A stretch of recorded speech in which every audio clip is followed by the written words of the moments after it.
Wassalatu wassalamu ala asrafil anbiya'i wal mursalin Sayyidina Muhammadin wa ala alihi wa ashabihi ajma'in.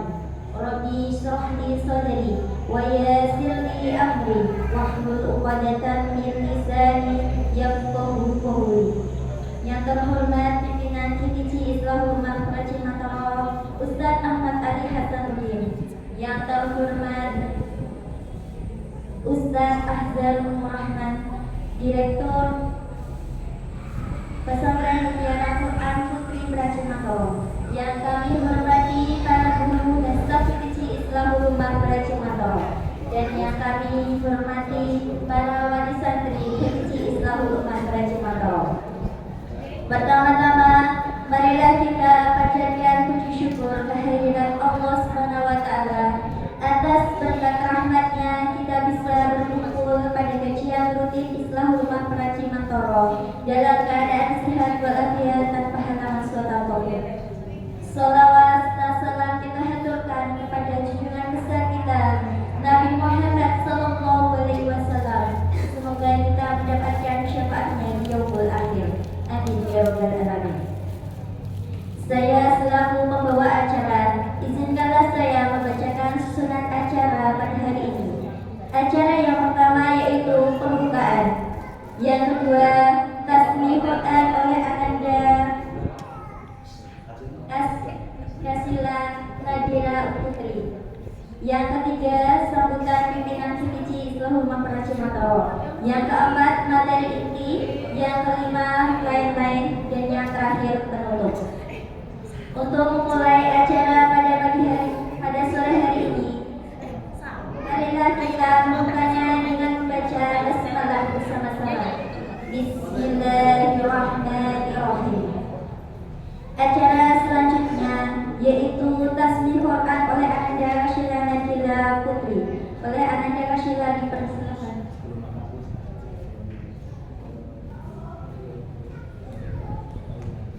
Assalamualaikum warahmatullahi wabarakatuh. Waalaikumsalam warahmatullahi wabarakatuh. Rabbi habli minas sholihin. A'udzu billahi minasy syaithanir rajim. Bismillahirrahmanirrahim. Rabbi habli minas sholihin. Fabasyarnahu bighulamin halim. Falamma balagha ma'ahu as-sa'ya qala ya bunayya inni ara fil manam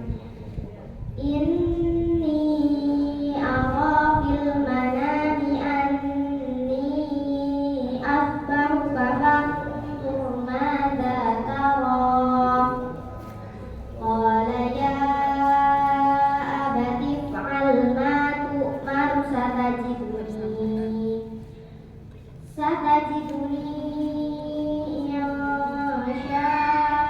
insya'allahu minas sabirin. Falamma aslama wa tallahu lil jabin wa nadainahu an ya Ibrahim qad saddaqta ru'ya inna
Bismillahirrahmanirrahim. Assalamualaikum warahmatullahi wabarakatuh.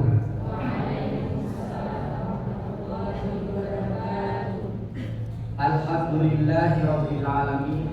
Nahmaduhu wa nasta'inuhu wa nastaghfiruh wa na'udzu billahi min syururi anfusina wa min sayyiati a'malina. May yahdihillahu fala mudilla lahu wa may yudlil fala hadiya lahu. Asyhadu an la ilaha illallah wahdahu la syarika lahu wa asyhadu anna Muhammadan abduhu wa rasuluh. Allahumma shalli wa sallim wa barik ala nabiyyina Muhammadin wa ala alihi wa ashabihi ajma'in, amma ba'du. Yang terhormat kepada Ustadz Azhar Nur Rahman selaku Direktur Pondok Pesantren Mutiara Quran Putri Pracimantoro, yang kami hormati kepada pengajar Al-Quran Ustadz dan Ustadzah Divisi Islamul Ummah Pracimantoro, dan tidak lupa kepada Bapak Ibu semuanya hadirin yang pada kesempatan hari ini hadir. Alhamdulillah, segala puji marilah kita senantiasa panjatkan kepada Allah Subhanahu wa taala, yang mana berkat rahmat dan nikmatnya pada kesempatan hari ini alhamdulillah kita bisa menghadiri majelis ilmu, yaitu Karimah Kajian Rutin Islamul Ummah yang insya Allah kita adakan setiap bulan sekali. Sholawat dan salam marilah kita haturkan ke junjungan Nabi besar kita Nabi Muhammad sallallahu alaihi wasallam, pada keluarganya, kepada para sahabatnya, dan juga kepada orang-orang yang senantiasa istiqomah mengikuti ajarannya. Bapak Ibu yang dirahmati oleh Allah Subhanahu wa taala, ilmu itu adalah kebutuhan yang sangat mendasar bagi kita orang mukmin, Bapak Ibu. Sebagaimana tubuh kita, tubuh kita itu memerlukan makanan agar bisa tetap hidup. Nah,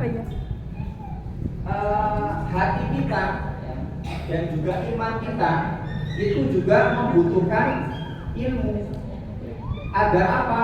Agar hati dan iman kita itu tetap hidup dan menjadi semakin kuat. Itu ilmu, Pak Ibu. Dan kita tanpa ilmu itu akan mudah terjatuh dalam kesalahan dan terjerat dalam kemaksiatan. Makanya Allah Subhanahu wa taala berfirman, A'udzubillahi minasyaitonirrajim, qul hal yastawil ladzina ya'lamuna wal ladzina la ya'lamun. Katakanlah, apakah sama orang yang berilmu dengan orang yang tidak berilmu, atau orang yang mengetahui dengan orang yang tidak mengetahui? Nah, dari firman Allah Subhanahu wa taala ini kita tahu, paham bahwasanya apa? Keutamaan dari orang yang berilmu atau menuntut ilmu. Nah, alhamdulillah di GTC Islamul Ummah itu ada program Karimah Kajian Rutin Islamul Ummah. Semoga program seperti ini menjadi sebuah sarana, Bapak Ibu, ya, untuk kita semuanya, kita untuk bersama-sama belajar, yaitu menuntut ilmu. Nah, orang mukmin itu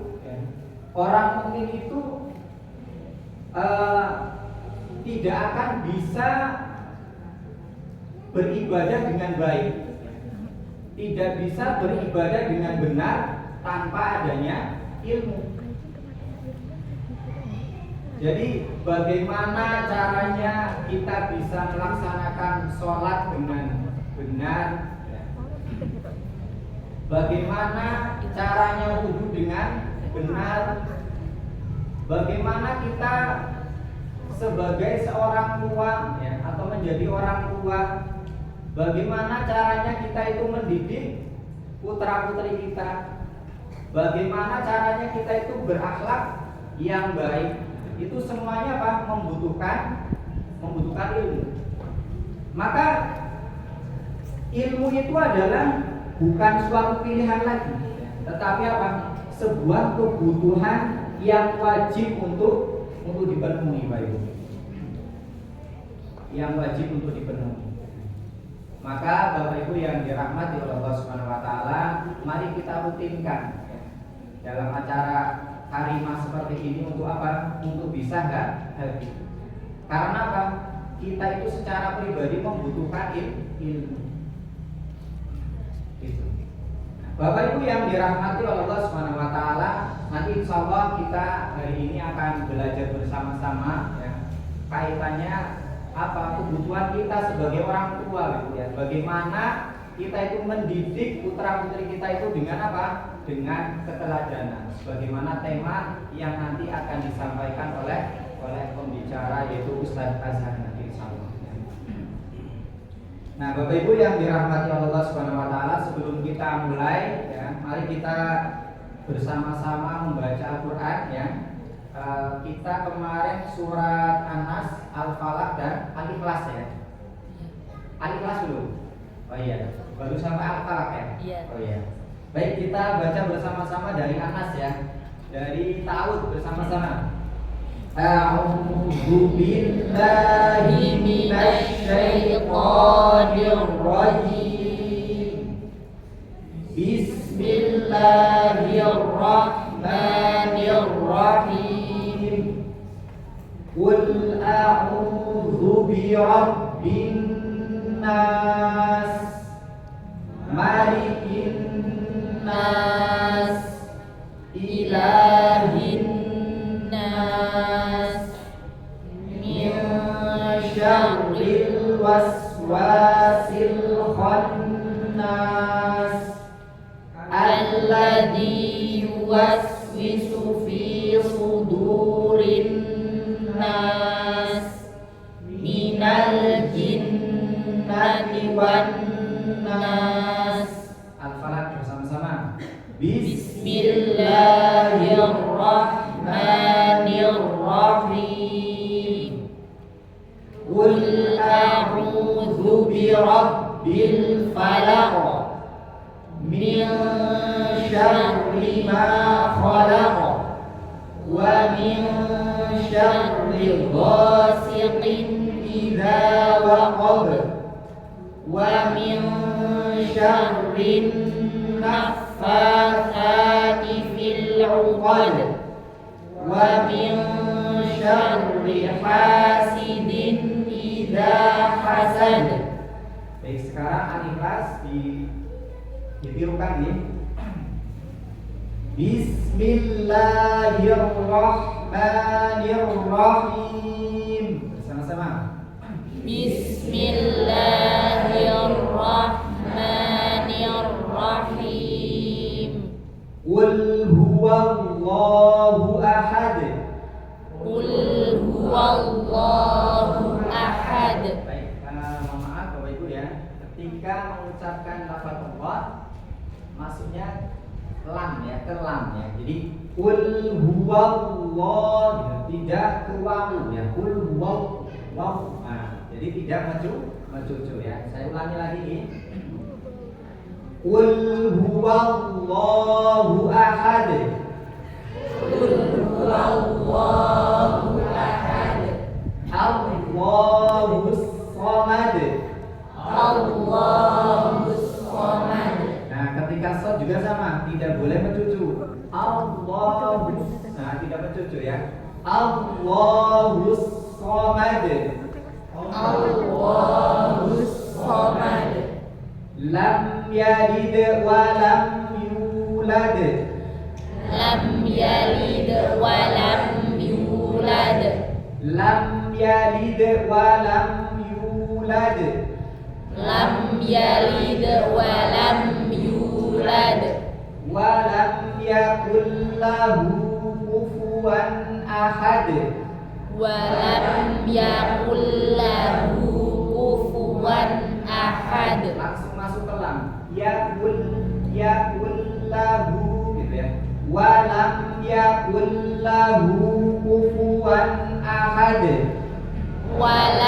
yakul lahu kufuwan ahad. Nah, sekarang satu-satu ya Bu ya. Oh, sudah. Baik, kita bareng-bareng saja ya karena waktunya nggak cukup ya. Kita bareng-bareng dari basmalah bersama-sama. Ibu ya sana sudah klik gitu ya. Baik, coba dari basmalah bersama-sama. 1, 2, 3.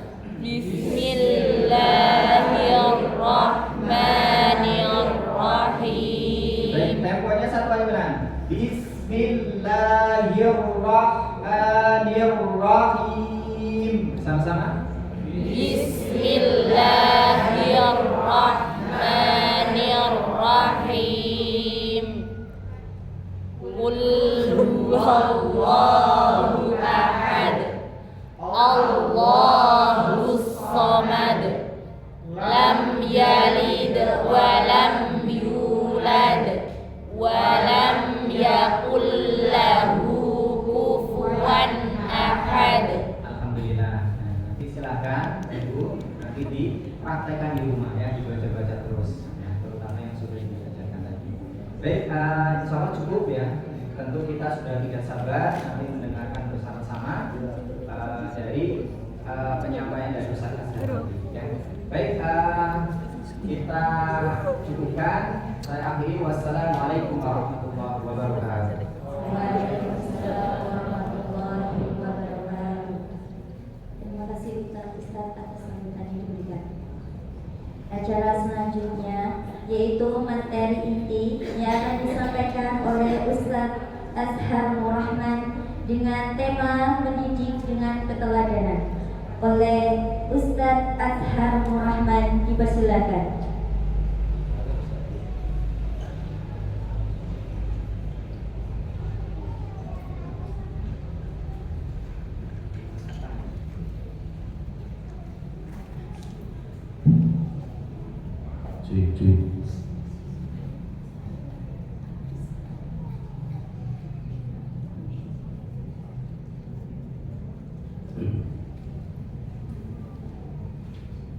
Cuy. Bismillahirrahmanirrahim. Assalamualaikum warahmatullahi wabarakatuh.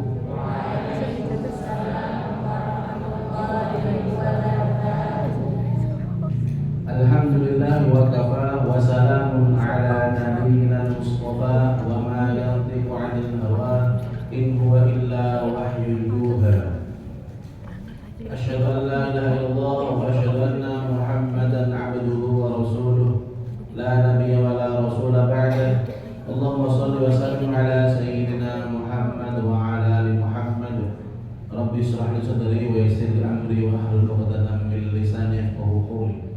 Amma ba'd, alhamdulillah yang kami hormati Al-Ustaz Ahmad Ali Hasanuddin hafizahullah, yang semoga Allah muliakan, dan yang kami hormati pula para guru pengajar ITC Islahul Ummah yang semoga Allah muliakan, dan yang berikutnya yang kami banggakan para pemateri santri dan jamaah sekalian di pengajian karimah, kajian rutin Islahul Ummah yang semoga Allah muliakan. Alhamdulillah, yang pertama marilah kita panjatkan puji syukur kita kepada Allah Subhanahu wa taala bahwa di sore hari ini alhamdulillah Allah beri takdir baik setelah seharian hujan awet ya. Hujan awet ya mau. Ini kan boten saking Praci mau to, nek saking Jawa Praci to.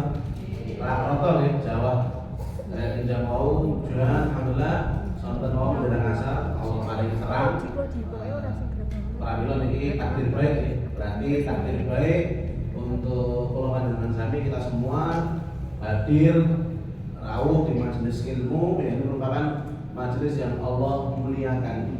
Allah beri satu keistimewaan fadilah keutamaan yang insyaallah kita semua yang hadir di sini meraih atau mendapatkan kemuliaan keutamaan yang telah Allah siapkan untuk kita yang menghadiri majelis ilmu. Maka nikmat besar, karena ketika nikmat itu Allah berikan illa nazalat alaihim sakinah, nikmat as-sakinah. Kemudian wasyiyatuhur rahmah, nikmat dihujani rahmat. Wa hafatul malaikat, nikmat dinaungi malaikat. Tiga nikmat yang luar biasa, maka sungguh kita adalah makhluk yang pelit ketika kita mengucapkan kalimat syukur saja perhitungan. Karena kalimat syukur niku boten naming alhamdulillah ya. Kalimat syukur niku diucapkan lisan iya, tapi juga diimani dalam hati. Kadang-kadang alhamdulillah ini muni alhamdulillah tapi artinya anu loh. Itu kan ya. Dengan terus dikai urip niku alhamdulillah ini alhamdulillah tenan. So ada alhamdulillah kalau mulut itu artinya gundul utangnya akeh. Terus alhamdulillah utang kan boten liyane. Terus diparingi nafas kan itu terus nikmat. Namanya utangnya insyaallah nek Allah berkehendak insyaallah saged dilunasi kan. Kadang-kadang seperti itu kan. Sing muni sing jawab amin itu insyaallah paling pertama lunas gitu kan. Ampun sing pertama wau dengan yang sing pertama hanya oleh amin wau Bu. Wah, di dalam itu boten amin sing amin itu insyaallah bareng saged lunas utang. Allahumma. Jadi ngoten nggih, harus ndak boten kemauan mulut tok, tapi juga diyakini di hati kita diberi nikmat yang luar biasa. Karena kita yakin di hati, diucapkan dengan lisan, kita ringan menerapkan atau mengamalkan di perbuatan. Ngoten nggih. Jadi ngoten. Akhirnya kita jadi digampangkan mengerjakan amal-amal soleh yang lain. Sebagaimana janji Allah kan, la in syakartum la azidannakum kan gitu. Ketika kita bersyukur napa? Ya dimudahkan untuk rezeki yang lain. Di antara rezeki yang lain buat namanya duit nih. Rezeki yang lain itu fatah. Gambil ngapa? Meterke anak ngaji. Ambil belajar ketika tahsin kali gurune wau kados-kadosan iso diroke ini rezeki. Terus jarang loro ini rezeki. Jadi ketika kita bisa terapkan di amal perbuatan kita dimudahkan apa itu semua nikmat yang kadang kita lupa. Maka dengan hadir tahu di majelis ilmu itu kita saling mengingatkan bahwa nikmat yang Allah berikan kepada kita itu banyak sekali. Tidak hanya sekedar kita batasi dengan uang ataupun harta. Termasuk nanti kita bahas tentang anak di rezeki. Tapi mungkin terus mudah-mudahan di sini semua termasuk Allah yang terus Allah limpahi nikmat sehingga kita juga akan terus nantinya diberi nikmat secuil yang mungkin kita bahagia dunia, insya Allah menjadi nikmat yang hakiki nanti di jannahnya Allah. Yang kedua, salawat serta salam tak lupa kita haturkan kepada junjungan kita Nabi kita Nabi Muhammad Sallallahu Alaihi Wasallam beserta keluarga, sahabat dan para pengikutnya. Semoga kita semua di sini termasuk dari golongan pengikut Nabi yang insya Allah mungkin mendapatkan syafaat beliau di yaumul hisab. Allahumma amin. Alhamdulillah Bapak Ibu yang dimuliakan Allah SWT. Kita lanjutkan bahwa di antara rezeki yang Allah berikan kepada kita itu rezeki anak. Ketika kita mensyukuri dengan betul-betul mensyukuri, maka kita akan mengetahui bahwa anak itu nikmat, tapi nikmat yang sementara. Sebagaimana nikmat-nikmat yang lain, ya kan? Hidup ini kan berputar ya. Ya ada muda, ada tua. Napa dihantar sing nom terus, ternyata apa, Bu? Ingin ngenate nom tadi iki foto tua. Enten sing sugih, kayak terus jadi miskin. Enten sing miskin, kayak jadi sugih. Niku satu kenikmatan ya. Terus Allah akan berikan tarik. Allah berikan, Allah ganti. Allah berikan ganti. Kehidupan kan bagaikan roda. Terus bagaimana anak nanti juga akan sama. Tidak selalu anak itu akan jadi milik kita terus menerus. Ya, walaupun sampai kapanpun, misalnya pun anak panjenengan dados presiden, dia tetap anak jenengan. Tapi hal itu harus kita pahami bahwa tidak selalu namanya anak kudu nurut kali wong. Nonton ya. Ini kita pahami, karena namanya nikmat itu ada batasannya. Selama masih di dunia ada batasannya. Sehingga ketika kita diberi nikmat, kita akan mensyukurinya. Kita akan merumat nikmat tadi, kita jaga nikmat tadi. Ini poin pertama yang harus kita pahami. Sehingga penting kita pahami. Jangan sampai anak ini dianggap sebagai barang. Walaupun dalam hadis ya, anta wa malu kali akika. Walaupun dalam hadis Nabi dikatakan kamu dan hartamu itu milik bapakmu. Bukan berarti ini secara telak memang milik bapak, tidak. Maksudnya anak itu punya tanda kutip hutang budi pada orang tua. Jadi kalau kita nanti sudah punya sebagai anak yang sudah sukses, jangan lupa orang tua juga diingat, jangan sampai lupa. Karena namanya anak ketika sudah gede kadang sudah mabur atau mulai jarang mulai kan mungkin. Telat ini mulai paling ya kalau kadang-kadang jadi apa namanya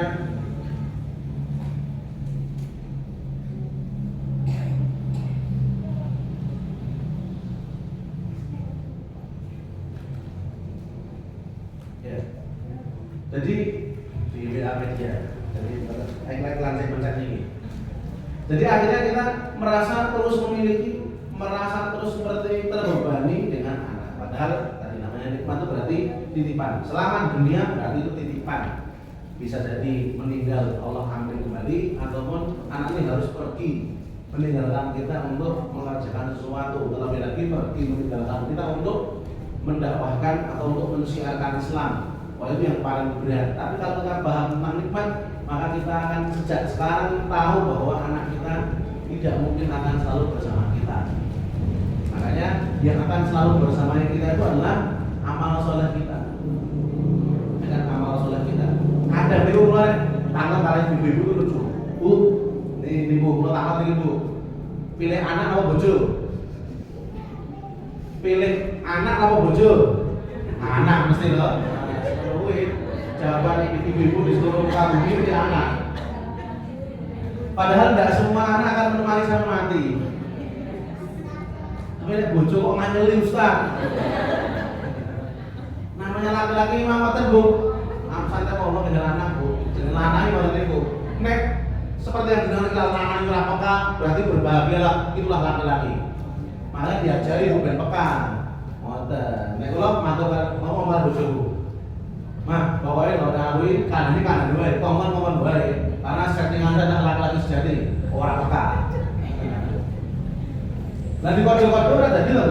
Jadi kadang-kadang kita harusnya keliru. Kalau boleh dibilang harusnya seorang di situ pilihnya suami bukan anak. Bahkan suami itu kalau suruh milih harusnya istri bukan anak, karena anak ini bisa pergi sama orang yang betul-betul menemani kita selain amal soleh sampai seumur hidup kita ya pasangan kita. Maka itu nikmat yang sebenarnya kita sadari kadang kita ngeremeh ke sing lanang wis bosen karo bojone ngomel wae. Sing ibu-ibu wanyel karo bojone ora peka. Ya, HP-an terus apa namanya ngopi, ngrumpil, ora tau mulih. Nah, itu itulah. Tapi padahal itulah yang harus kita pahami akar mula bagaimana kita nanti melahirkan anak menjadi keluarga yang istimewa, ya, jadi anak yang istimewa itu kita sadari paham posisi dulu. Maka sebenarnya nikmat yang paling pertama kita syukuri adalah nikmat kita punya pasangan. Itu dulu karena itu lebih panjang usianya daripada sekedar anak. Anak sampai berapa sih? Apalagi anak putri.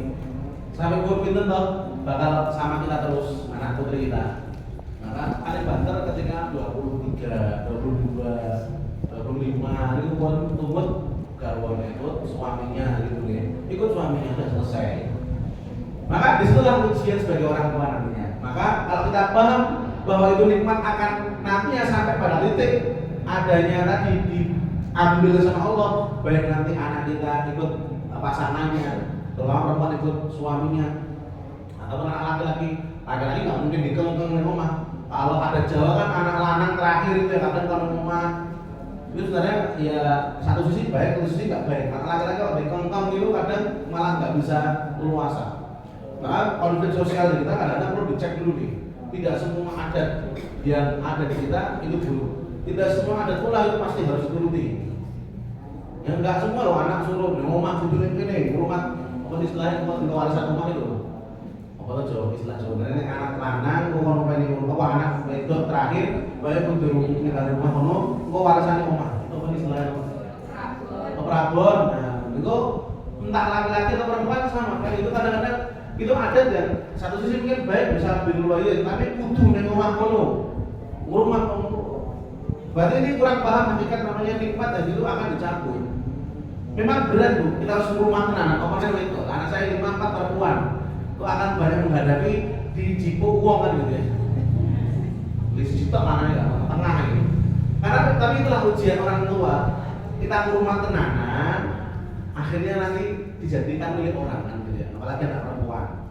Tapi itulah hakikat kita sebagai orang tua yang tahu betul. Kita tidak berhenti nikmat tuh hanya kita yang penting wis kayak bahagia ke anak dan sebenarnya tidak. Kita harus paham bahwa anak itu titipan. Apalagi kita paham juga anak keluarga itu punya sisi potongan yang lain. Ya, innama amwalukum wa auladukum fitnah. Ini kan sisi potongan lain sesungguhnya harta-hartamu, anak-anakmu, keluargamu itu fitnah. Ini kan sisi potongan yang lain yang kita pahami. Maka jangan-jangan dengan kita melakukan prabonnya anak itu fitnah. Maka ini kita pahami sejatinya bagaimana sih nikmat anak yang harus kita kelola. Bagus satu sisi, kalau saya sakit ngendika, Pak Bu harus ono anak sing tinggal karo wong tuwa, ampun satu rumah.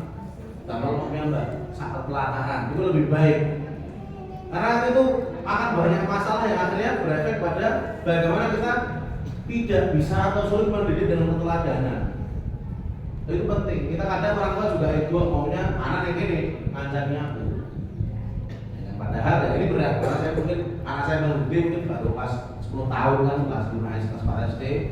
Jadi belum ngerti rasanya. Tapi ketika kita melihat mertua saya, orang tua saya, itu ketika dari dulu pada orang kampung, bapak ibu saya orang dari Solo sana, orang desa, ya, itu memahami bahwa nggak bisa lagi anak harus tinggal blok di sini. Karena anak mesti mabur belajar tentang diri. Anak itu mesti melu suaminya. Maka disiapkan untuk nanti ketika ikut orang atau pergi meninggalkan rumah siap. Kalau harus tinggal bersama kami, ya bikin rumah sendiri dekatnya. Karena apa? Nanti peran orang tua dan anak ini bisa miss ketika kita tinggal serumah. Nanti ketika menjalankan mendidik dengan keteladanan kurang maksimal. Maka ini sebagai pembuka bukan berarti kalau mengkampanyekan kalau tinggal rumah orang tua, betul. Itu tetap mulia, apalagi anak laki-laki yang dibilang tinggal di rumah orang tuanya, istri harus berkhidmat ke mertuanya, wong tuane bojone, pahalanya besar sekali. Tapi yang saya kenal, saya lanang mau mas dari rumah dewe yang sebelah ya, pada sama omah. Dan itu karena proses pendidikan bisa terganggu. Nanti dari sebagai pembukaan, karena nanti kita akan mulai di sana. Oke, kita berangkat dari firman Allah ya kan. Laqad a'udzu billahi minasyaitonir rajim. Laqad kana fi Rasulillahi uswatun hasanah liman kana yarjullaha wal yawmil akhir. Ya. Telah ada dalam diri Rasulullah itu adalah uswatun hasanah, teladan bagi orang-orang yang mengharapkan kehidupan hari akhir. Nanti prinsip kita sejak awal ketika Nabi yang kita pahami, ketika Nabi diutus kepada para sahabatnya, itu uswatun hasanah. Nanti akan sampai pada bab tadi contoh kasus nanti bab omah bareng nih, ketika uswatun hasanahnya agak ruwet. Ya. Tapi itu fenomena yang harus kita jalani memang. Kita kembali lagi. Maka uswatun hasanah. Para ulama mengatakan jelas Nabi ini adalah sumber keteladanan. Sehingga Nabi ini diutus Allah untuk menjadi teladan bagi para sahabat dan umatnya.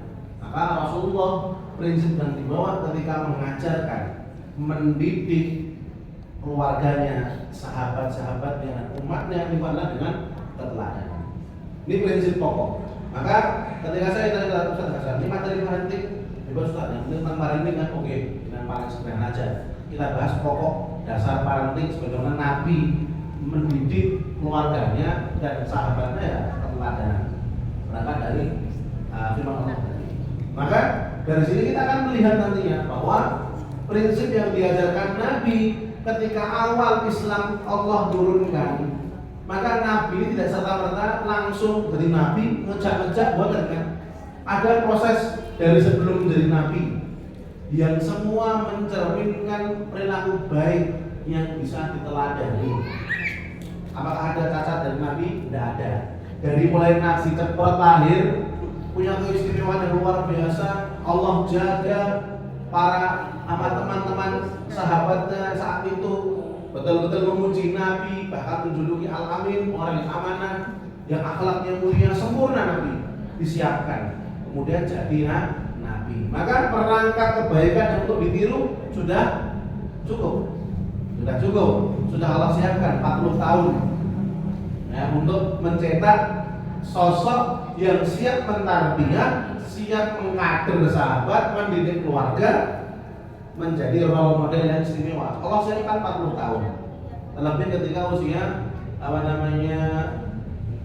ketika usia belasan tahun mulai menggembala, berdagang, kemudian menikah, itu kan sudah Allah siapkan dan semua kehidupan Nabi penuh dengan ujian. Sehingga nantinya beliau menjadi role model yang bisa diikuti para sahabat. Dan menariknya di kehidupan Nabi sosok yang istimewa saja, yang betul-betul full teladan tanpa ada cacat, itu pun dicacat. Ya, sudah istimewa saja, tetap dicela.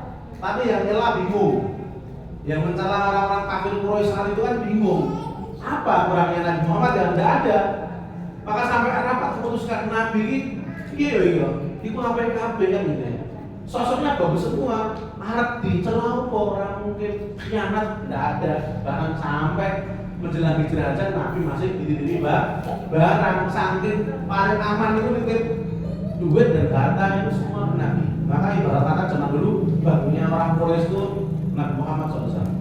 Itu beliau punya gudang atau tempat yang untuk menyimpan barang-barang titipan, kemudian juga ternak itu milik orang-orang Quraisy. Maka kesulitan, kalau dusta nggak pernah dusta, semua orang tahu. Loh, maka akhirnya harus rapat ya. Rapat ini Nabi akhirnya dibilang orang penyihir. Dibilang penyihir, orang Quraisy paham penyihir itu nggak kayak gitu. Perilakunya, rejehan apa tampilannya, nggak kayak gitu. Sampai rapat. Itu yang sudah sempurna aja, ya masih dicela. Apalagi kita nih, mau menjadi teladan itu kok mungkin mau kita kurangnya gitu kan. Maka itulah istimewanya Islam, gitu ya. Kita tidak diminta sempurna, tapi kita berusaha baik supaya nanti layak untuk diteladan. Itu pun proses Nabi seperti itu. Maka Nabi sebagai role model sahabat, maka kita bisa niru sahabat.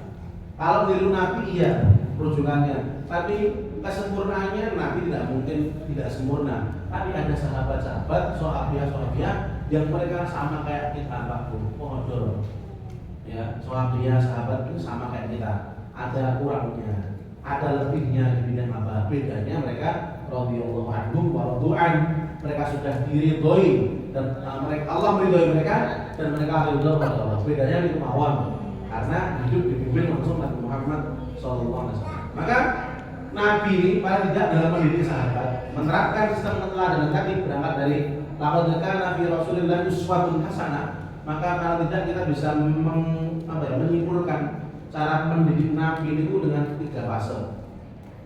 Bukan 3 fase, dengan 3 perkara. Ya, urutan Nabi mendidik sahabat itu 3 perkara. Yang pertama dengan keteladanan. Yang kedua dengan ilmu. Yang ketiga dengan hukuman. Nah, ini prinsip penting. Dalam mendidik ini nggak lepas dari bagaimana Nabi mendidik para sahabat dengan keteladanan, dengan ilmu, dengan hukuman. Maka Nabi yang Allah siapkan tadi kurang lebih 40 tahun dari mulai lahir sampai jadi Nabi, itu mempersiapkan prinsip pertama supaya bisa menjadi teladan. Ketika jadi Nabi, maka prinsip yang Rasul ajarkan kepada sahabat adalah tidak sekedar diramahi, tapi memberi teladan. Maka Rasul pun ketika mengajarkan sholat para sahabat, ribut, sallu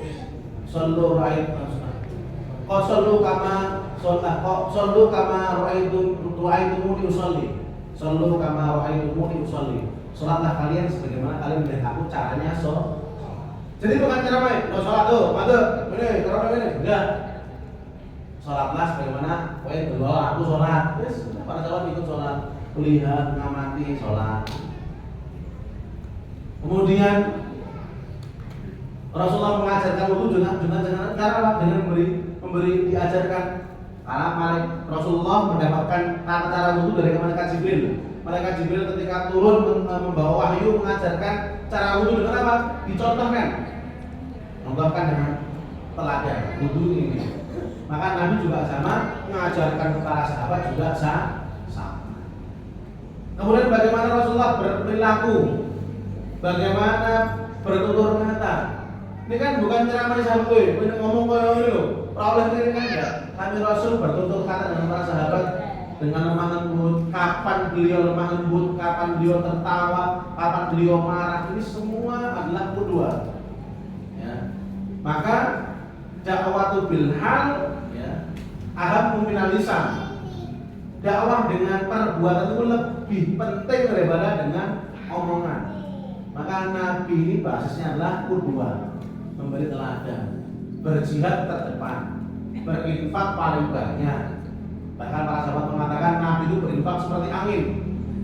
Maksudnya seperti angin itu berhembus terus infaknya Nabi. Jadi buatan ngomong, gue infak mau, ya gue infak mau, tapi nggak tahu infak, atau enggak gue ini sholat tau, nggak tahu sholat.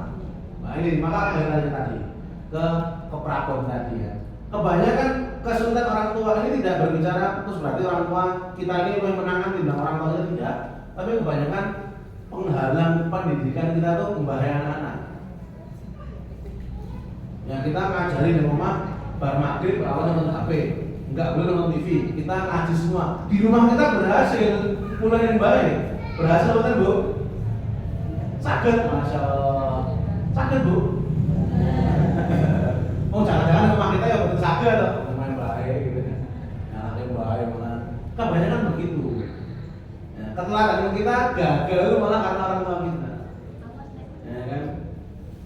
Kalau kita apa memberi teladan ke anak kita nggak jajan ini itu ya, tekan yang baik full untuk kabel. Contoh ini hari ini yang pertama anak orang tua kita, habis ini kita yang kena gantian pokoknya yang disindir gitu ya, yang mau sembah sekarang mereka mau foto harus tegel lah, yang mbak yang mau foto ya memang kadang-kadang ini godaan di orang tegel memang udah terkenal lah apa namanya apa yang disayang oleh orang tua itu adalah cucu daripada anak. Nah, seorang putu setengah anak, selalu ada anaknya. Yang putu terus.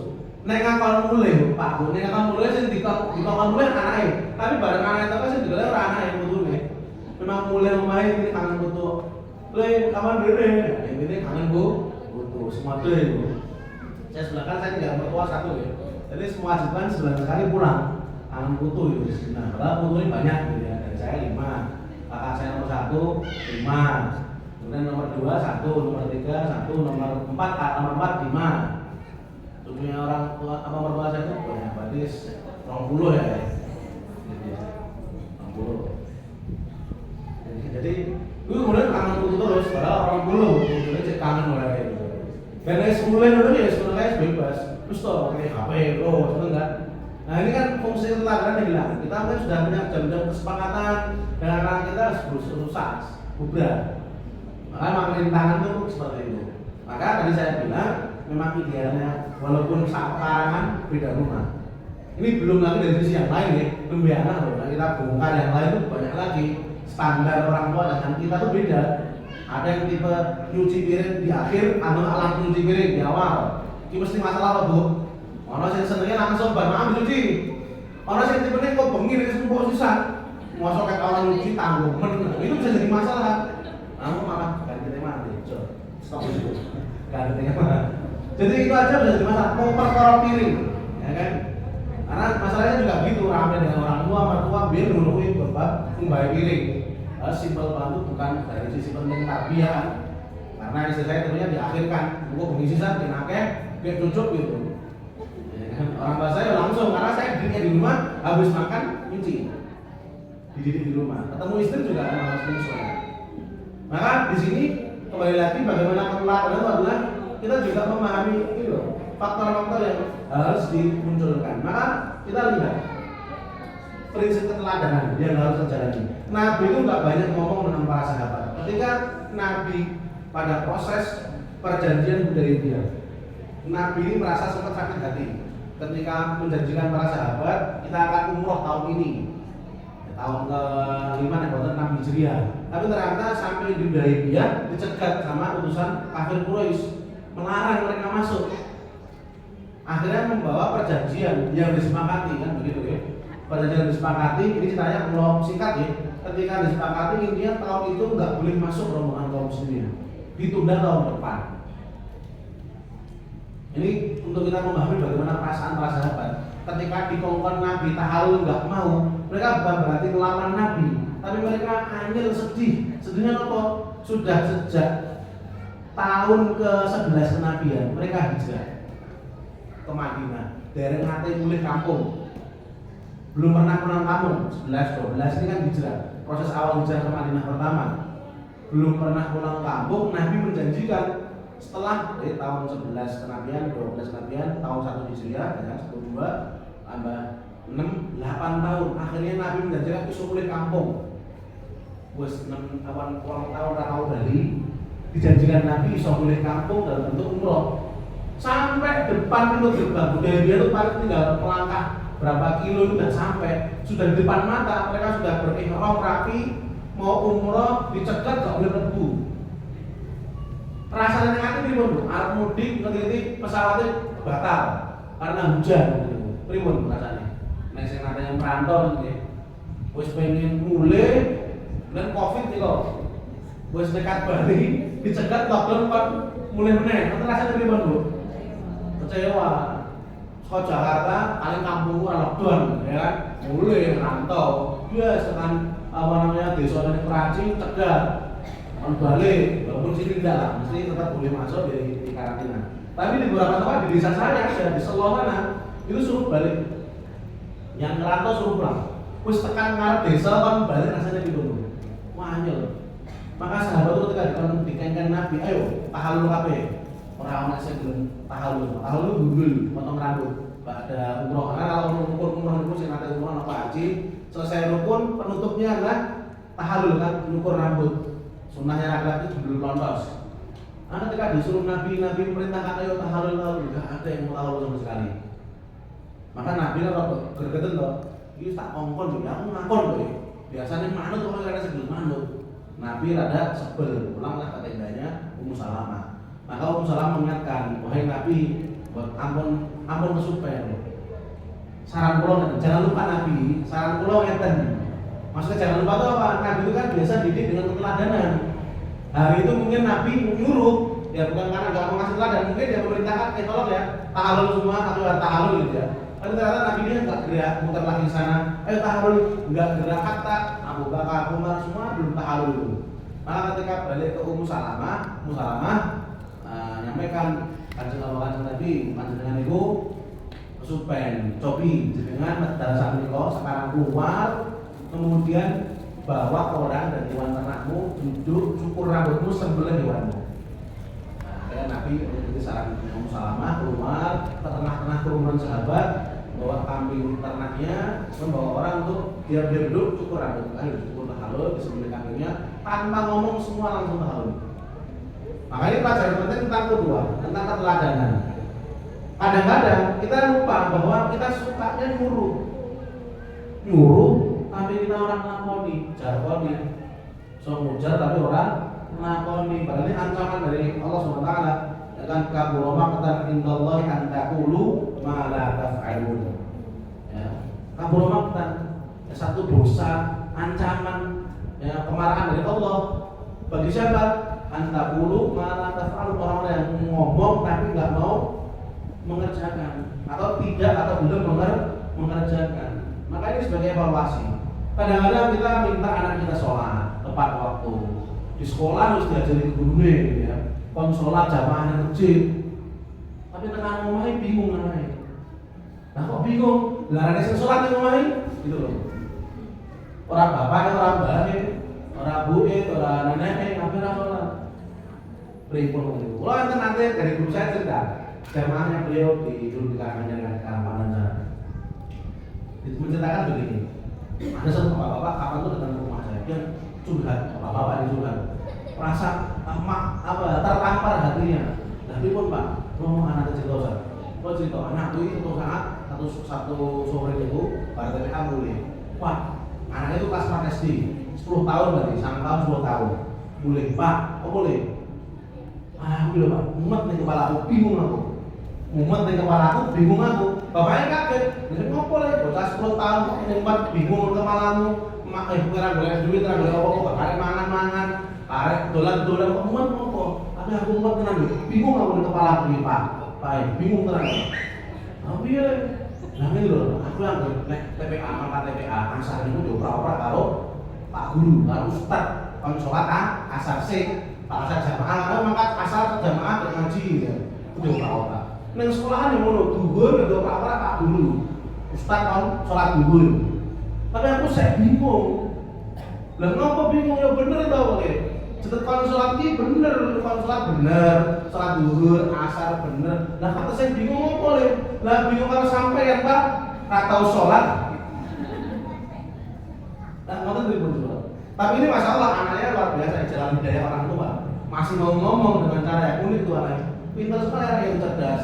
Sama tahu caket. Aku bingung harus sampai Pak. Pak guru Ustaz apa nama sampai atau sholat. Maka kadang yang membuat anak kita itu bingung mendengar jalan apa, tidak bisa paham tentang perintah yang Allah perintahkan kepada mereka, bingung lakukan kita orang tuanya. Kita tidak memberi teladan. Mengenai Pak sampai kata saya, masya Allah, alhamdulillah Pak, kan dapat hidayah lewat anak. Maka itu berarti bangun sholat dengan rugi. Anaknya sama kematan. Biar netral frekuensi akhirnya bapak ini masya Allah sudah rugi jamaah masjid. Kalau dapat seperti itu, kadang anak kita nggak kayak gitu masalahnya, karena mungkin sungkan. Cuman bingung di kepalanya. Aku di momen mangkat ngaji ini bapak ibu langsung ngaji. Saya tuh punya murid dulu, saya ngajar PI takbir Solo. Ini ngasih tugas. Biasa kan nanti kalau saudara-saudara Ustaz, nanti di rumah dibangun sama orang tua, pokoknya di murojaah. Sesuai orang, kan nonton nih. Kok ada di murojaah? Saya punya murid saya dulu pegang SD 4 anak, anak yang paling istimewa sekolahan dulu. Cuma pegang 3 anak itu paling istimewa sama sekolahan dulu. Mungkin karena saya gede banget, galak gitu ya, konjekal itu. Namanya Mas, ini ngopo loh? Kalau rumah gerang-gerang atau garap atau tugas nekor nyimaknya atau nenek mesti bolong-bolong, orang mesti setiap hari loh. Jadi di rumahmu tuh bapak ibumu ada nggak sih? Yuk kadang-kadang ada, kadang-kadang nggak ada Ustaz. Lah ngopo? Lah kok pas kalian ibumu, pas saya bapakmu. Ya kan? Nah, gimana Ustaz? Saya iso ngaji mau ibuku, bapakku iso ngaji dan aku ngerti. Keduanya bacanya jelek semua. Ngaji aku paling nggak iso. Jadi ngapain aku nyimakkan hafalanku ke kedua orang tuaku? Nek pas centang itu ada ibu nyimak, kamu yakin tuh ibuku iso koreksi? Aku nek bapakku kan iso ngaji. Maka ini satu pembelajaran bahwa ketika kita minta anak kita mengaji, ono tasih, ono ngafal Quran, kita nggak pernah merasakan memberi kedua, maka ini mental. Anak kita akan merasa tertekan. Hari ini belum kelihatan loh, karena masih usia SD. Tapi nanti ketika usia SMP SMA kelihatan tidak perlu tertekan. Berapa banyak? Kalau ini melihat fenomena kan? Ini kalau buatan mengantar ini jelek nih. Fenomena sekolah full day, kemudian sore dikursuskan, diekskulkan, atau misalnya les sampai bengi full, itu kayak padat sekolahnya sampai sampai asar, cek bahasa cek les, atau mungkin TMA ketika SD. Maka ketika kita ketemu di pondok, anak-anak ini kebanyakan bikin masalah karena kurang main. Usia SD terlalu padat, walaupun positif, insya Allah positif. Tapi kalau tidak diimbangi dengan permainan kadang-kadang ya tadi mereka merasa tertekannya ternyata nggak cuma sederajat mau melihat bingung orang tuanya orang ngomong. Aku harus ditekan-tekan mulai sore, kayak baru ke TPA, kayak baru les, bapak ibu tongkrongan orang ngaji, ya nggak pernah lihat orang tua buka mushaf. Lu tertekannya double lu. Yang anak mungkin tadi les full itu sudah tertekan, usia segitu. Tambah bingung meneh. Bapak ibu orang tahu mengerjakan apa yang dikerjakan si anak. Kapan sholat, tapi ibu kosak-kosik, nonton TV, HP-an. Nah ini anak bingung. Maka keteladan inilah yang mengudar rasa bingung anak. Diudar Pak, diudar. Maka Nabi itu mengudar kebingungan para sahabat, kebingungan anak-anak kecil di zaman itu, karena ningali langsung, merhatikan langsung Kanjeng Nabi Muhammad SAW. Mungkin nek bingung duwe diajari. Nah terus itu kadang-kadang kita perlu evaluasi kok. Jangan sampai kita membangun toxic parenting anak kita. Kita sering menekan anak kita, tapi kita juga tidak berusaha memperbaiki kita. Paling boten ketika anak kita ngaji, ngafal Quran, kita juga ikut belajar, walaupun raiso-iso, boten apa belajar dan mesti raiso-iso Ustaz, nggak apa. Yang dituntut Allah itu bukan hasilnya bisa, tapi prosesnya belajar. Dan anak ketika melihat orang tua perlu belajar, maka hasilnya anak ini bisa terdorong positif energi. Maka inilah diantara kelebihan yang kita di pesantren. Pesantren itu kan ketemu guru tujuan 24 jam ya. Ketemu guru tujuan 24 jam sudah seperti orang tua, bahkan lebih orang tua. Maka prinsip yang dihadirkan di pondok itu adalah bagaimana keteladanan. Makanya nek dibilang layak gajinya berapa, guru pesantren itu bingung sih jawab. Nah 7 kali 24 jam ini gaji kilo apa nih? Karena apa? Yang diajarkan untuk teladan. Bagaimana ruhiyah guru ini ketika di pesantren harus melebihi santri. Ketika santri bangun kiamat dari guru yo bangun. Dan disitulah kenapa di pesantren diajarkan keteladanan, karena anak itu biar tidak bingung melihat guru menjalankan ajaran sunnah Nabi, murid juga ikuti. Maka nanti nggak banyak cincong tausiah, ini murid jadi terdidik adab, terdidik ilmu. Ketika murid tahsin, guru juga bacanya tahsinnya bagus semua. Ketika anak diminta hafal murojaah, guru juga sama hafal murojaah, guru yang belajar. Maka akhirnya jadi lingkungan yang kondusif di pesantren. Nah ini salah satu kelebihan pesantren. Kurang tidak mengurangi rasa hormat dan pesantren ini. Tapi kelebihan pesantren itu, cuma nanti kalau masalahnya balikun, nengoma, acur kabeh. Maka Allah pun mengingatkan kepada kita, hasil keteladanan kita jangan sampai kita rusak. Hasil pendidikan guru kita, guru anak-anak kita, jangan sampai kita rusak. Allah sudah mewanti-wanti, a'udzubillahi minasyaitonir rajim, wa la takunu kallati naqadat ghazlaha. Lupa ayatnya. Wa la takunu kallati naqadat ghazlaha min ba'di quwwatin ankatha tattakhiduna aymanakum dakhalan bainakum. Oh, al-ayat An-Nahl 92. Dan janganlah kamu seperti perempuan yang mengurai kembali benang yang telah dipintal dengan kuat menjadi cerai-berai. Jadi ini ibarat, kalau konteksnya ayat ini adalah satu perjanjian yang diingkari orang-orang Yahudi Israel. Tapi kita juga bisa ambil tadabbur bahwa wala takunu kallati naqadat ghazlaha, jangan jadi perempuan yang mengudar benang yang sudah dipintal jadi kain kuat diudar lagi. Maknanya apa? Ketika sudah ditandani guru kita orang tua jangan malah merusak. Apa yang diajarkan ilmu oleh gurunya, kita di rumah juga menerapkannya, memberikan teladan di rumah. Makanya kalau ngatur kalian wali santri itu, jangan tuh beruntung Pak. Selama nyantri 3-6 tahun itu di rumah cuma sedikit, lebih banyak ketemu guru-gurunya anak-anak yang melihat contoh guru yang memberi teladan. Nah, di rumah makanya kita kadang ngasih tugas, Pak, Bu, jangan kata-kata sudah biasa di pondok, jangan tiru. Supaya apa tadi? Tidak membedah apa yang ada di pondok atau yang sudah diajari sampai ke rumah diudara oleh orang tuanya. Sebagaimana tadi kita orang tua dididik punya prinsip mulai balik modal mandul beli. Maka memang belajar itu terus menerus. Memang berat sih, tidak ada kuliah jadi orang tua itu tidak ada. Sekolah jadi orang tua itu tidak ada di mana. Kalau sarjana orang tua itu tidak ada. Magister orang tua berkaitan Pak. Itu memang belajar seumur hidup. Yang kita kelak juga akan jadi orang tua, jadi kakek nenek yang punya cucu. Apakah betul kita juga bisa menjalankan, meneruskan pendidikan ke anak kita ketika dia punya anak dan kita punya cucu? Apakah terus bisa tegas, bisa ngasih disiplin, ngasih keteladanan? Maka ini juga akan menghampiri kita. Sehingga sejak awal memang Rasulullah disetting dengan keteladanan supaya beliau bisa mengajarkan untuk diri beliau kepada para sahabat statusnya sebagai orang tua, suami istri, bapak ibu, kakek nenek. Beliau kan punya anak, beliau juga punya cucu. Itu kan mengajarkan bagaimana kasih sayang beliau ke anak, kasih sayang beliau ke cucu. Beliau contohkan semua, beliau ajarkan, beliau contohkan. Maka keteladanan prinsip pertama.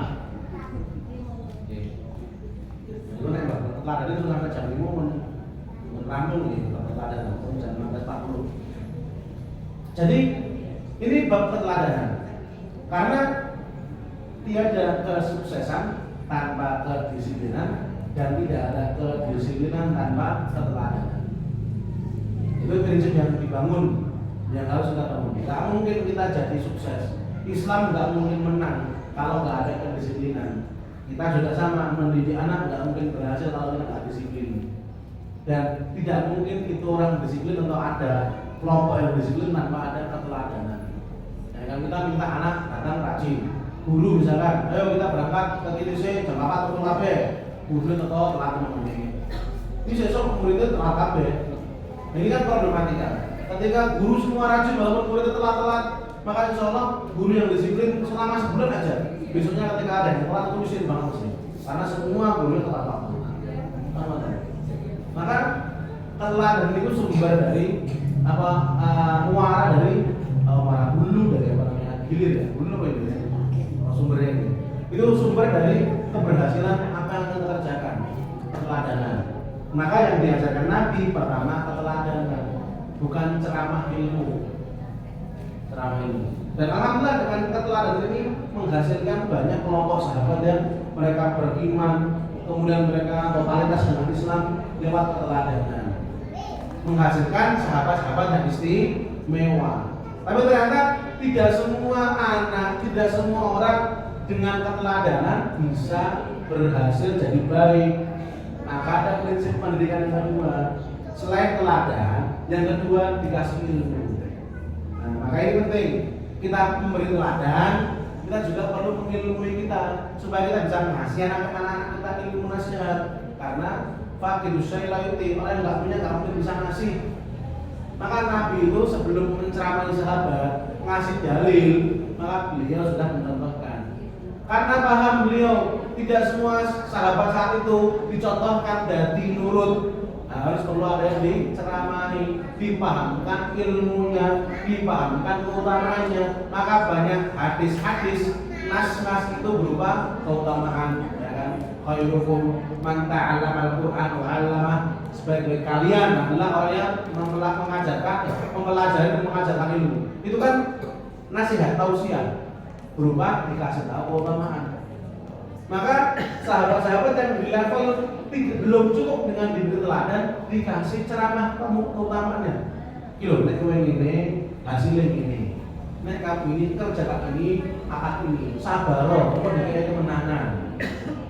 Karena nggak semua sahabat juga cukup belum Nabi itu langsung mudeng. Harus ada yang dikasih tahu. Maka anak kita juga sama. Ketika kita didik, kok senengane ceramah itu suatu kono, ngaji kono, sempat waktu. Tapi kita nggak pernah menjalankan, nggak masuk, nggak connect.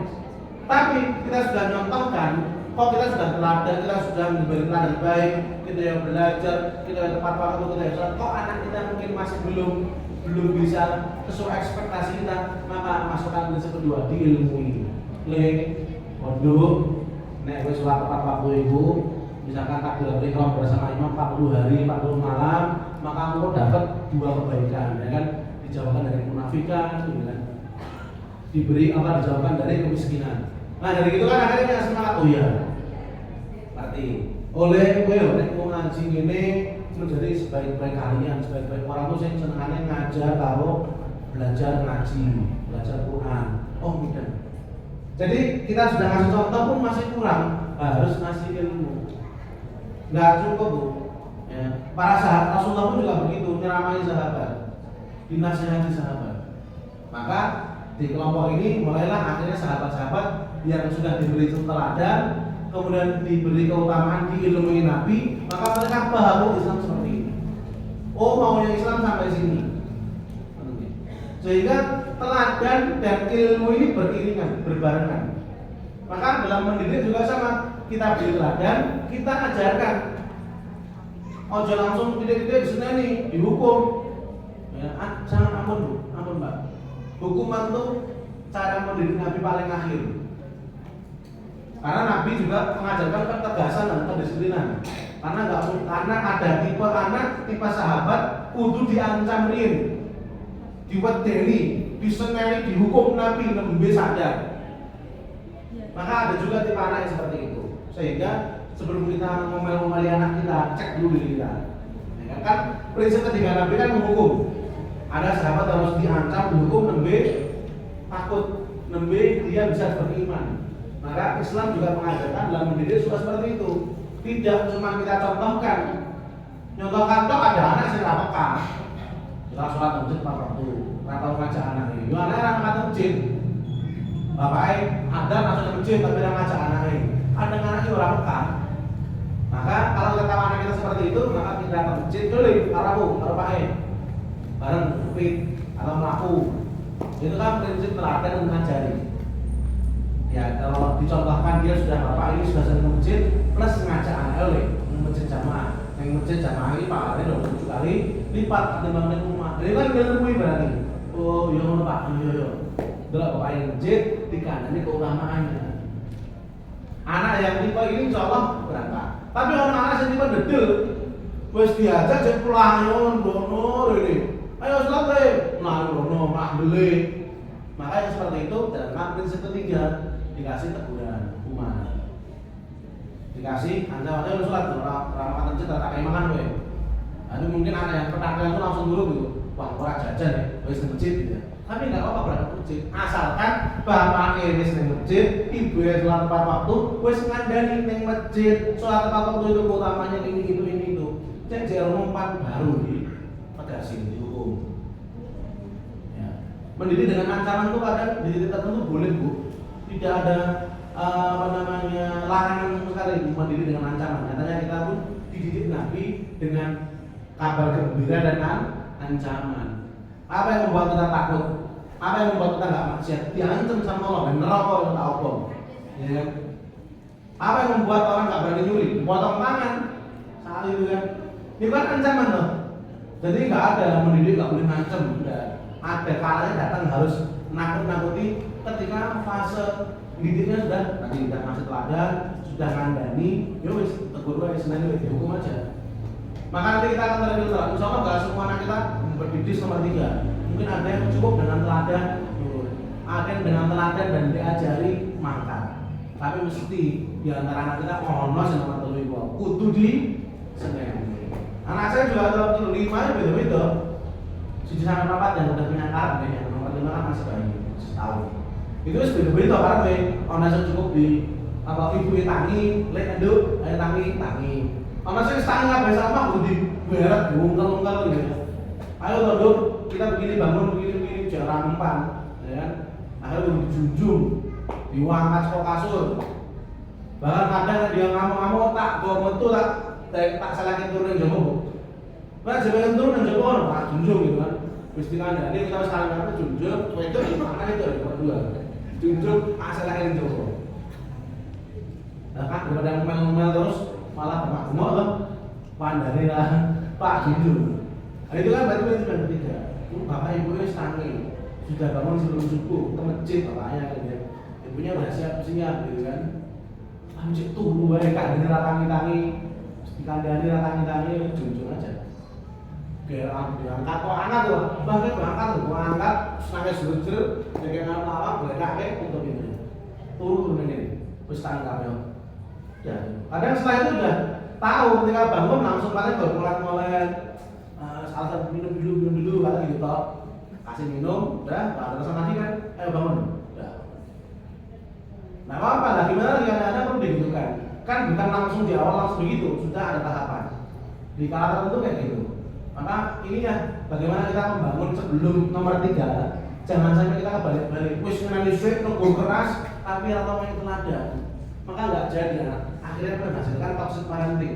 Anak nanti ketika gede punya rekaman trauma orang tua ya kayak gitu, sehingga menghasilkan pertikaian, takut punya anak banyak. Itu kadang-kadang kesalahan kita sejak awal sebagai orang tua.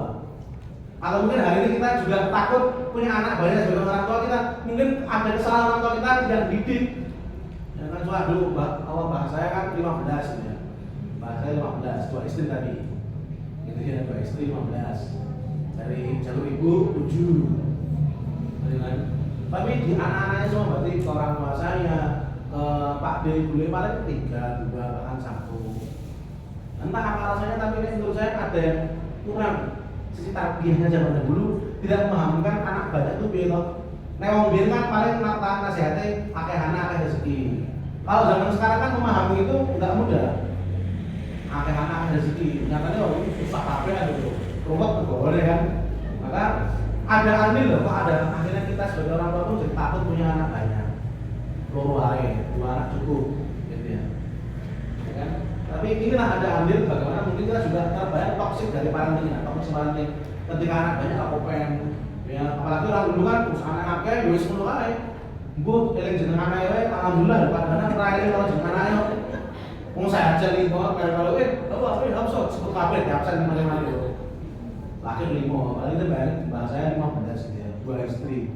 kemudian dari mbah ibu itu 7. Dulu saya sering ngejek, kan saya 3 bersaudara ya, istri kan 7 bersaudara, 6 bersaudara istri, saya 3. Itu kadang ibu saya, teman tua saya nyeluk anak ini nyelurin absen, misalkan saya, fit tau buat sopo tau bu, saya sebut buat absen kabeh, anak-anaknya lari jenengin doan ya udah sebenarnya anak ngejek aku saya dengan baru nyeluk anaknya tak absen kabeh. Sing wedok langsung lanang, sini, bawa kabeh aja lho. Jadi kadang-kadang ada banyak tarbiyah yang kurang. Mungkin akhirnya kami, saya dan keluarga tidak ya, mesti kita per anak lebih dari 2-3 ini karena mungkin melihat orang tua kita ketika kita banyak anak tidak pernah menunjukkan susah kepada anak. Jadi kita nggak ada bayangan dua anak akhirnya peti gitu, ngerasa kayak kesel balik limoy kayak saya, limoy masalah ya, jadi baru ngerasa capek, baru ngerasa sekalian manusia lah gitu. Jadi baru setelah 5. Karena Pak mungkin kita nggak kebayang toxic parenting. Kalau dulu saya ada, saya punya murid, iya bapak, apa murid saya ini 10 bersaudara. Ketika saya tanya dia nggak mau punya anak banyak, paling punya anak 2 aja. Nanti nggak kayak saya di rumah nggak kepen. Berarti kan ada yang salah nih. Entah saya juga nggak mau menghukumi sak keluarga beliau, tapi nek sampai anak tidak terinspirasi jadi takut punya anak banyak, berarti ada salah cara didik. Baik dari sisi teladanan, dari sisi ilmu, peran orang tua tidak hadir. Mungkin ini hanya sebatas mungkin. Karena kebanyakan saya menemukan murid-murid saya yang bapaknya ini ustaz anaknya banyak, ataupun yang orang biasa anaknya banyak, kebanyakan juga ditanya istri saya nggak mau punya anak banyak, nanti nggak kayak saya, mungkin rasa kurang bahagia dan seterusnya. Ini juga banyak faktor bab ini ya. Bahagia ini maknanya apa gitu. Maka peran orang tua ini penting, sehingga memandiri dengan teladan. Kita nyontohkan, kita mungkin 4 anak 3 anak tapi kita bahagia, anak kita nggak akan trauma namanya dengan keluarga.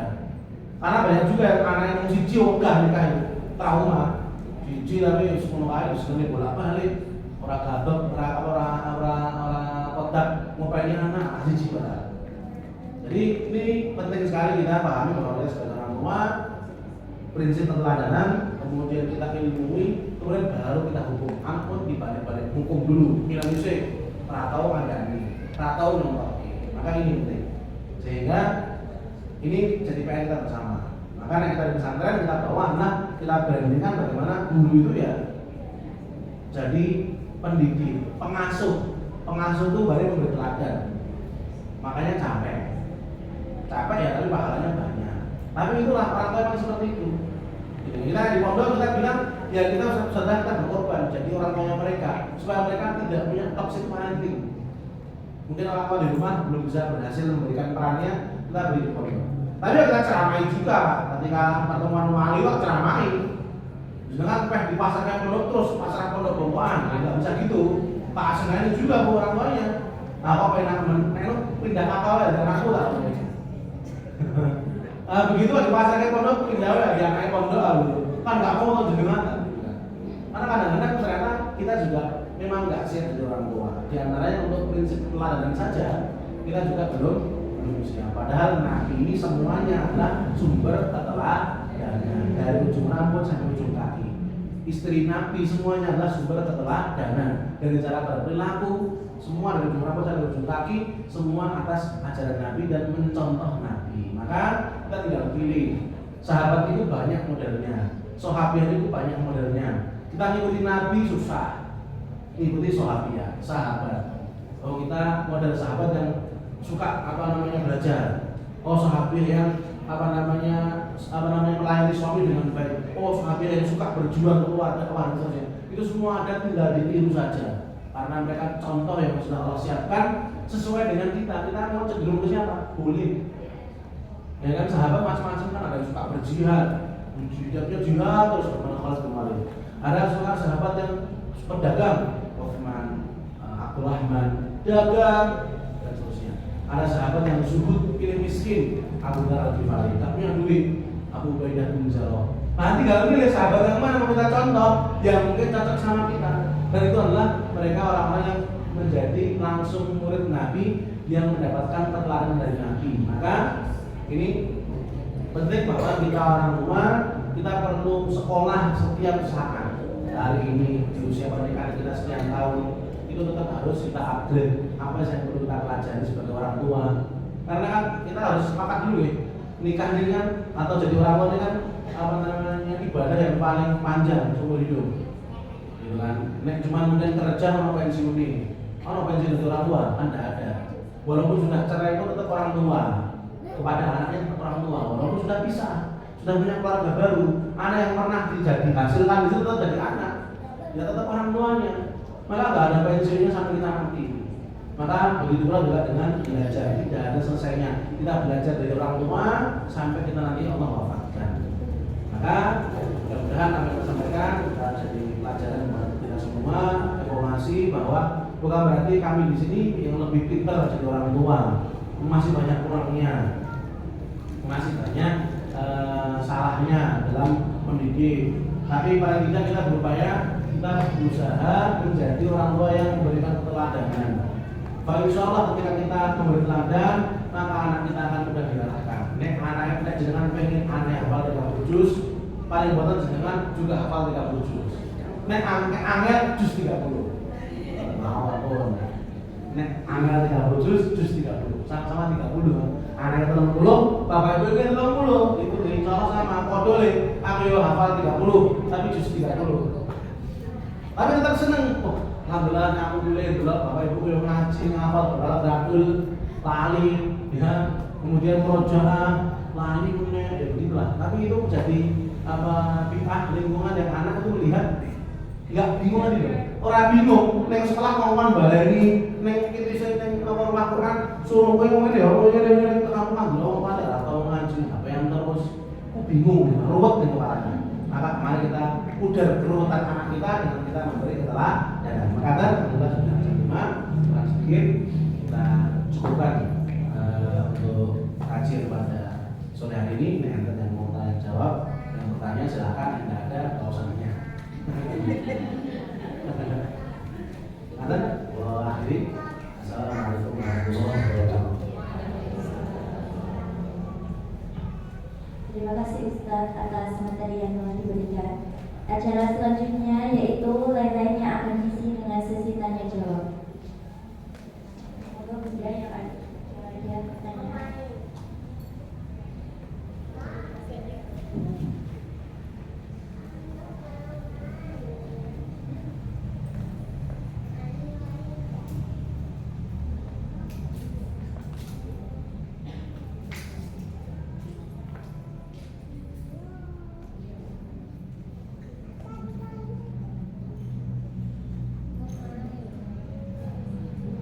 Jika tidak ada yang ditanyakan lagi, saya akhiri acara pada hari ini. Semoga Allah mampukan kita sebagai orang tua dalam mendidik anak-anak sesuai dengan keteladanan yang diajarkan oleh Nabi Muhammad SAW. Amin ya rabbal alamin. Saya selaku pembawa acara, apabila terdapat salah kata atau perbuatan yang kurang berkenan, saya mohon maaf yang sebesar-besarnya. Dan saya mengucapkan terima kasih yang telah hadir pada hari ini. Dan marilah kita tutup acara hari ini dengan membaca hamdalah dan diakhiri dengan doa kafaratul majlis. Alhamdulillahirabbil alamin. Subhanakallahumma wa bihamdika asyhadu an la ilaha illa anta astaghfiruka wa atubu ilaik. Wassalamualaikum warahmatullahi